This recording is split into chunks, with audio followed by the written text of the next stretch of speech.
कोटों में भगवान राम को पूछा गया, क्या तुम्हें दशरथ के बेटे राम हो क्या? तुम्हारा ही जन्म हुआ था, कुछ कागज है क्या? विपक्षी क्या कहता था, जब राम जन्मभूमि मंदिर का आदेश आएगा पूरे देश में कत्लेआम होगा। कहीं कुछ नहीं हुआ, शांति पूर्वक हल हुआ मामला। विश्व का राजा का मंदिर बन रहा है। पार ब्रह्म परमात्मा भगवान श्री राम, जो मर्यादा पुरुषोत्तम भगवान श्री राम इतना बलशाली, इतना प्रभावशाली होने के बावजूद भी जंगल गए तो किस वस्त्र में गए दुनिया जानती है।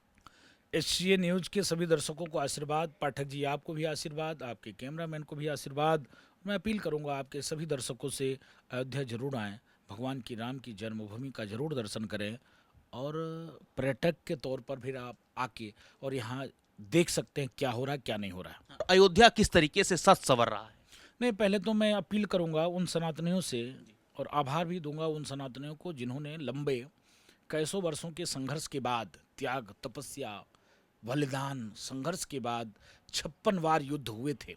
राम जन्मभूमि की रक्षा सुरक्षा के लिए 56 बार युद्ध हुए और 56 बार की युद्ध में लमसम 5 लाख से ऊपर राम भक्तों ने अपने प्राणों की आहुति दिया। उसके बाद यह सेकुलर मुल्क में, डेमोक्रेसी वाले देश में, प्रजातांत्रिक व्यवस्था में, लोकतंत्र की व्यवस्था में जो संविधान जो कहता है, उस संवैधानिक तौर पर लड़ाइयाँ लड़ी हमने। कोर्टों में भगवान राम को पूछा गया, क्या तुम्हें दशरथ के बेटे राम हो क्या? तुम्हारा ही जन्म हुआ था, कुछ कागज है क्या? खतौनी दिखाया गया कि यही राम जन्मभूमि है, यही जन्म स्थान है। इसके बाद आज कोर्ट के माध्यम से भव्य दिव्य राम जन्मभूमि मंदिर निर्माण, जिसमें देश के यशस्वी प्रधानमंत्री जी का योगदान, अमूल्य योगदान, उत्तर प्रदेश के यशस्वी मुख्यमंत्री योगी आदित्यनाथ जी महाराज का। लोग डरवाते थे राम जन्मभूमि मंदिर का आदेश आएगा तो देश में दंगा होगा। जज महोदय क्या करते थे बेचारे, तारीख पर तारीख, तारीख पर तारीख, तारीख पर तारीख लगाते थे और एक बार तारीख लगी तो 3 साल के लिए गया।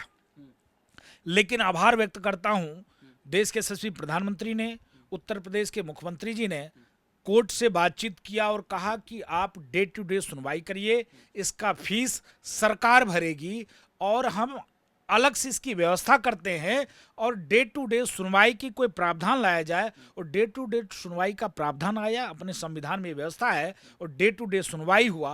और उसके बाद आज भव्य दिव्य राम जन्मभूमि मंदिर निर्माण कार्य चल रहा है। आम भक्त इससे संतुष्ट हैं, टूरिस्ट का आना जाना बढ़ा है।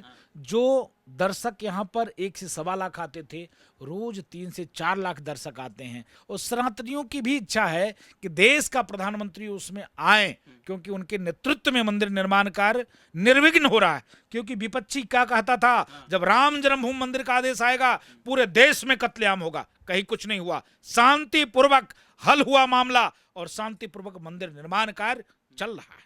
विश्व का राजा का मंदिर बन रहा है। पार ब्रह्म परमात्मा भगवान श्री राम, जो मर्यादा पुरुषोत्तम भगवान श्री राम इतना बलशाली, इतना प्रभावशाली होने के बावजूद भी जंगल गए तो किस वस्त्र में गए दुनिया जानती है। उसके बाद देखिए, कोल, भील, बांदर, ऐसे लोगों को, गिरिवासी, वनवासी को एकत्रित करके किसका संहार किया? जो परम प्रतापी था, जो परम वैभवशाली था, जिससे देवताओं को भी डर लगती थी, जिसका कब्जा इंद्रलोक पर था। उनको किन लोगों ने, तिनका सा लोगों ने मारकर संहार किया। ऐसे पारब्रह्म परमात्मा जो आज समाज में सरी हुई जातिवादी मानसिकता व्याप्त है।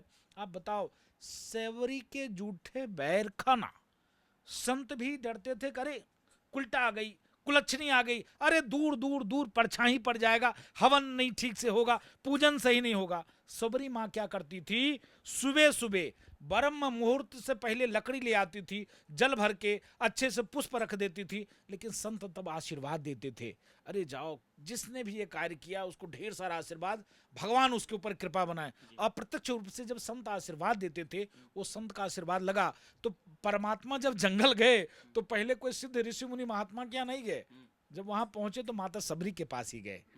तो आप समझ सकते हो कि जिस प्रकार से निषाद राज को उन्होंने गले लगाया, जिस प्रकार से केवट को उन्होंने निहोरा किया कि भैया उस पार उतार दो, ऐसे पार ब्रह्म परमात्मा की माया उनकी जो सामाजिकता किए हुए कार्य, मानव को किस प्रकार से सत्यनिष्ठ होना चाहिए, किस प्रकार से भाई का भाई से प्रेम होना चाहिए, किस प्रति नारी के प्रति पुरुष का, पति का दायित्व होना चाहिए, कर्तव्य होना चाहिए, और पिता का पुत्र का प्रति क्या स्नेह और पुत्र का पिता का प्रति क्या निष्ठा, ये सारा चीज रामचरितमानस में भगवान राम ने दर्शाया है। इसके नाते ऐसे भगवान का मंदिर निर्माण कार्य चल रहा है। मैं आह्वान अपील करूंगा लोगों से कि भगवान की ऐसी कृपा दृष्टि बनी रहे और ऐसा ही आम जनमानस पर कृपा बने और सबका कल्याण होता रहे।